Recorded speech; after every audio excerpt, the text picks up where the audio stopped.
तहरीक इंसाफ के चेयरमैन इमरान खान गुफ्तगू कर रहे हैं। बहुत बहुत शुक्रिया। तीसरा दिन मैं आगे भी सारों को जो रास्ते में जीटी रोड पे हमारे इंतजार कर रहे हैं, हम दिन में ज्यादा से ज्यादा 12 किलोमीटर एक दिन में हम कर सकते हैं। तो अभी से सारे आगे तैयारी कर लें कि हमारी रफ्तार इतनी है, लोगों की मोहब्बत इतनी है, लोगों का इतना जुनूनी इस्तकबाल है कि हमारी स्पीड एक दिन में 10 से 12 किलोमीटर से आगे नहीं जा सकती। तो आगे से अभी से ही अंदाजा लगा लें कि हम कब तक आप तक पहुंचेंगे। अब मैं सबसे पहले तो फिर से हमने फातिहा पढ़ा सदफ का, हम आज फिर अल्लाह से दुआ करते हैं, खामोशी इख्तियार करो, कि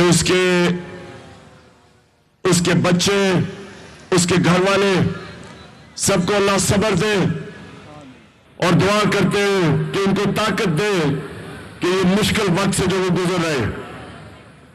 उसके बाद मैं आज यहां खड़ा होके अपने सारे पाकिस्तानियों को कह रहा हूं कि मुझे पता है कि ये इंपोर्टेड हुकूमत और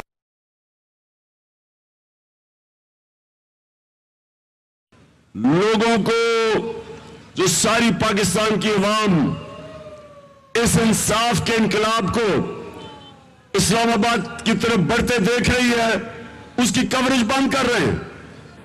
लेकिन कोई फिक्र नहीं, सोशल मीडिया, हम अल्लाह का शुक्र करते हैं, सोशल मीडिया की वजह से सबको अपने मोबाइल फोन के ऊपर नजर आ रहा है कि यह इनकलाब कितनी तेजी से इस्लामाबाद की तरफ जा रहा है।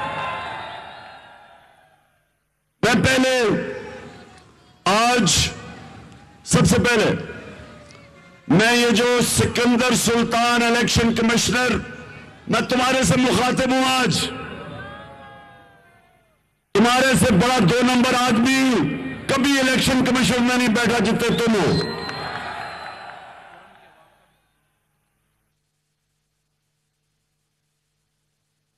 मैं आज जो इस्लामाबाद हाई कोर्ट ने जो इसने मुझे नाअहल करार दिया था, इस बदनीयत आदमी ने, अदालत ने उसको साइड कर दिया, नाअहली खत्म कर दी है,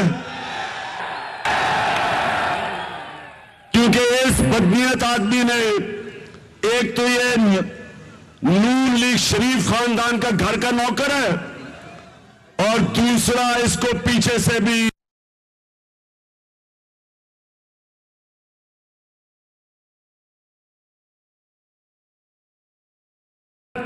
क्योंकि इस गीदड़ में तो कोई दम ही नहीं था ये करने का।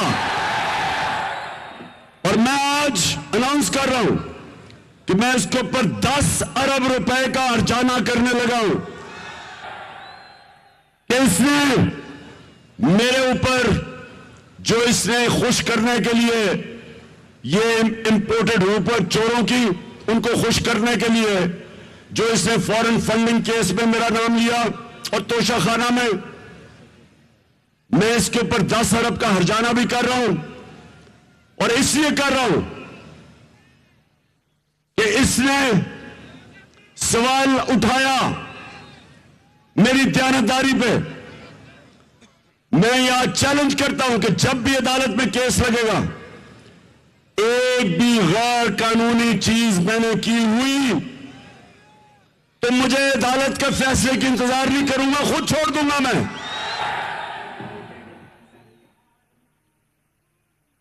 तो ये मैं आज पहले तो अनाउंस कर रहा हूं कि 10 अरब रुपए का हर्जाना इसलिए कर रहा हूं कि शौकत खानम हर साल उसके लिए मेरे नाम पे और अस्पताल की रेपुटेशन पे हर साल 9 अरब रुपया इकट्ठा होता है गरीब मरीजों के इलाज के लिए।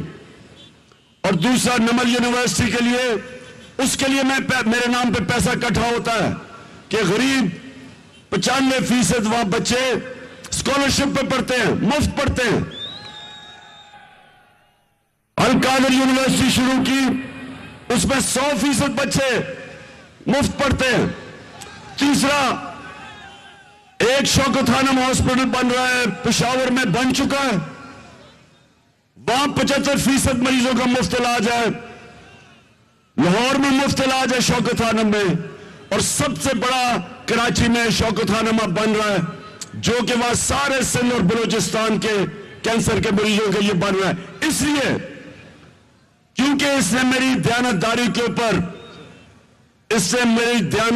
के ऊपर सवालिया निशान किया, और ये जो इसने फैसला किया, इसलिए मैं इसके ऊपर हर्जाना करूंगा। और सिकंदर सुल्तान, ये जब तक मैं तुम्हें अदालत में नहीं खड़ा करके तुम्हें पैसे नहीं निकालता, और वो फिर शौकत खानम को दूंगा जो तुम्हारे से हर्जाना निकालूंगा, कि तक आगे तुम किसी के कहने पे लोगों के ऊपर उनकी रेपुटेशन इस तरह ना बर्बाद करो।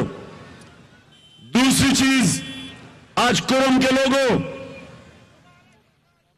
लोग खैबर पख्तूनख्वा में ना, मैं वहां इलेक्शन कैंपेन करने गया, 3 दफा मैंने जलसा करना था, वो कैंसिल करना पड़ा। सारी पार्टी इकट्ठी एक तरफ, मेरे खिलाफ सारी ये चोरों का टोला एक तरफ मिलकर इलेक्शन लड़ रहे थे। और कुरम, मैं आपको आज सलाम करता हूं, तकरीबन दुगनी लीड से इनको फेंटा लगाया।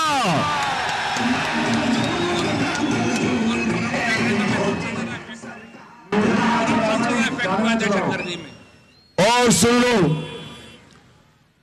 अब मैं उन लोगों को पैगाम दे रहा हूं जिन्होंने इन चोरों के टोले को हमारे ऊपर मुसल्लत होने दिया। मैं बड़े अदब से आपको पैगाम दे रहा हूं कि अल्लाह का वास्ता है, कौम की आवाज सुन लो कौम किधर खड़ी है। चाहे बाई इलेक्शन लाहौर के वो 17 जुलाई, उसके बाद अक्टूबर में, अब कभी सुना है, कभी दुनिया की तारीख में सुना है कि 8 इलेक्शन पे मैं खड़ा होता हूं अकेला, और सारी जमातें मिलके मेरे खिलाफ खड़ी होती है, 7 इलेक्शन जीतता हूं 8 में से।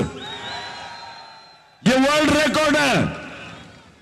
और वो जो कराची में पीपल्स पार्टी जीती, मैं ये आपको लिख के देता हूं कि पीपल्स पार्टी धांधली स्टेट मशीनरी के बगैर एक इलेक्शन आज नहीं जीत सकती, क्योंकि जब से ये बाप बेटा आए हैं, बाप दुनिया का सबसे बड़ा डाकू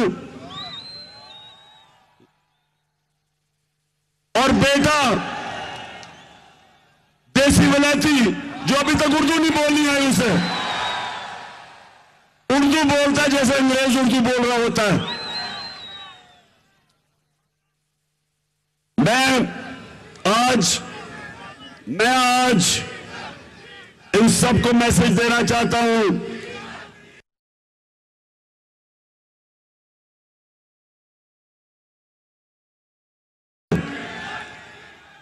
डिक्की में छुप के जो आर्मी हाउस जाता था, उससे क्या बात करनी है। गोरे को देखता तो उसके जूते पॉलिश करने शुरू कर देता। बर्तानिया के एम्बेसडर को प्राइम मिनिस्टर जा रहा है एम्बेसी में और उसके मुंह में केक डाल रहा है। शहबाज शरीफ, सारी जिंदगी तुमने क्या किया?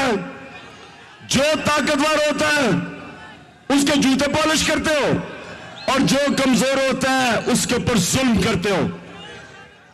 तो तुम्हारे से मैंने क्या बात करनी है? मैं तो पैगाम उनको दे रहा हूं जिन्होंने तुम्हें इजाजत दी ऊपर बैठने के लिए, कि आज भी देख लें कौम खड़ी किधर है। कभी भी अवाम के खिलाफ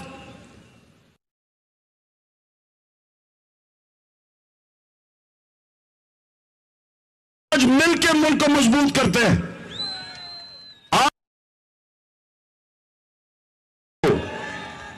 जो इनके साथ मिलेगा, जो भी इनके साथ मिलेगा, वो इन्हीं के साथ रंगा जाएगा। लोग उनसे नफरत करते हैं और हम पाकिस्तानी कौम, हम भेड़ बकरियां या गाय भैंसे नहीं हैं, हम इंसान हैं। हम वो कौम है जो मोहम्मद मुस्तफा सल्लल्लाहु अलैहि वसल्लम की उम्मत है। और मेरे नबी ने हमें कुरान के अंदर जो अल्लाह किया है, अल्लाह ने हमें हुक्म दिया है, अमर बिल मारूफ व नही अनिल मुनकर। हुक्म है अल्लाह का कि अच्छाई और हक के साथ खड़े हो और बुराई और जुल्म का मुकाबला करो। कामों की सुन लो। एक मिनट सुन लो, पहले सुन लो मेरी बात। अल्लाह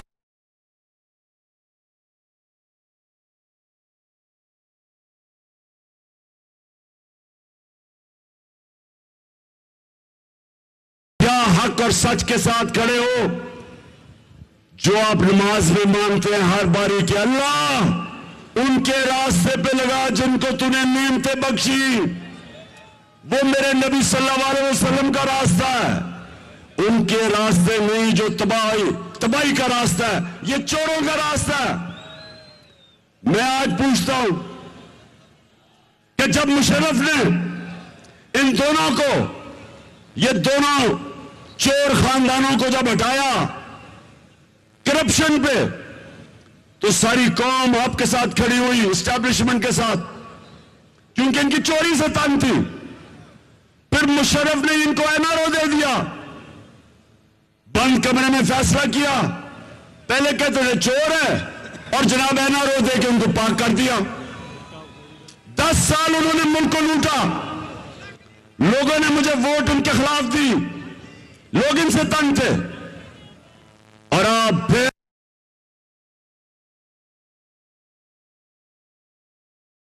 दिया। तो क्या कामों की मुझे जवाब दो, क्या मुझे जवाब दो कि आप इन चोरों को तस्लीम करते हैं? कोई पाकिस्तानी इन चोरों को नहीं तस्लीम करता। और अगर आपका ख्याल है, मैं फिर से कहता हूं, जनाब बंद कर लो। मैं ये फैसले जो करते हैं आप कि जब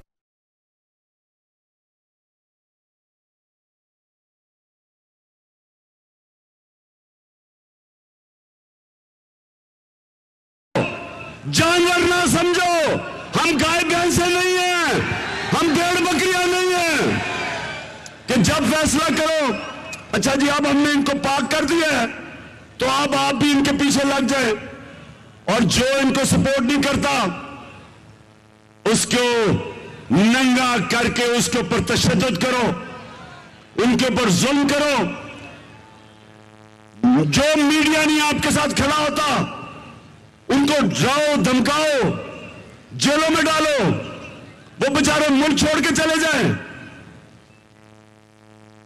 और जो सोशल मीडिया के बच्चे जो अपनी दिल की बात करते हैं उनको उठा के उनके ऊपर जुल्म करो, उनको डराओ धमकाओ। ये भेड़ बकरियों से किया जाता है, इंसानों से नहीं किया जाता। जब गाय भैंसे गलत रास्ते पे जाते हैं तो उनको डंडे मार के इधर मोड़ते हैं। इंसानों से ये नहीं किया जाता। इंसानों के माशरे में इंसाफ होता है, जानवरों के माशरे में जंगल का कानून होता है। मैं आज अपनी सारी अदलिया को भी कह रहा हूं कि सारी कौम आपकी तरफ देख रही है। मैं चीफ जस्टिस साहब आपका शुक्रिया अदा करता हूं कि आपने आजम स्वाति का केस सुना है, शहबाज गिल का भी केस सुने कि जो उनसे तशद्दुद हुआ। और मैं ये चाहता हूं कि ये जो मोइन पिज़्ज़ा मुल्क छोड़ के भाग गया, साबिर शाकिर छोड़ के चला गया, सुना इरशाद भट्टी, उसको निकाल दिया। जो तनकीद करता है, क्या वजह है कि उनको धमकियां दी जाती है? मैं फिर कह रहा हूं कि यह मुल्क तब तकड़ा होगा जब मुल्क के इदारे मजबूत होंगे। मुल्क के इदारे तब मजबूत होते हैं जब कौम मुल्क के इदारों के साथ खड़ी होती है। अगर कौम एक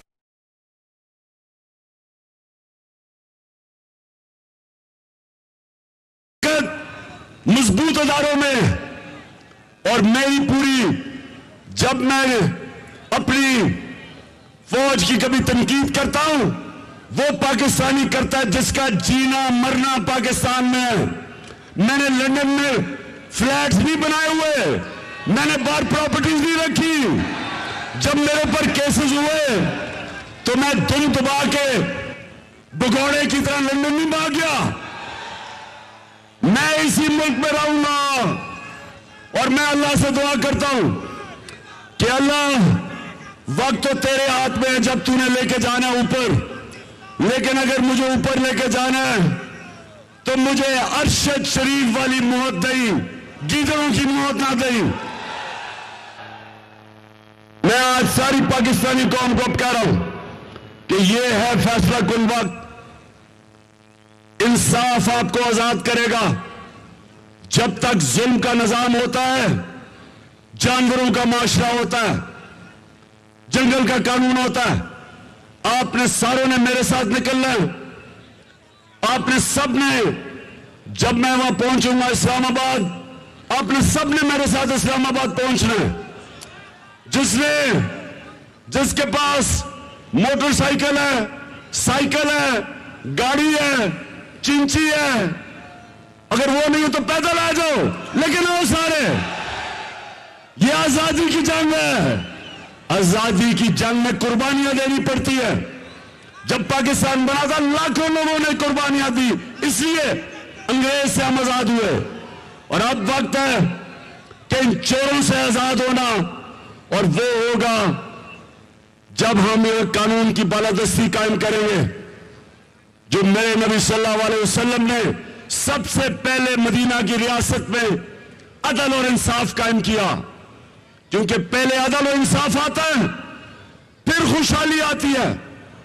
जिस कौम में इंसाफ नहीं होता, वह खुशहाली नहीं होती।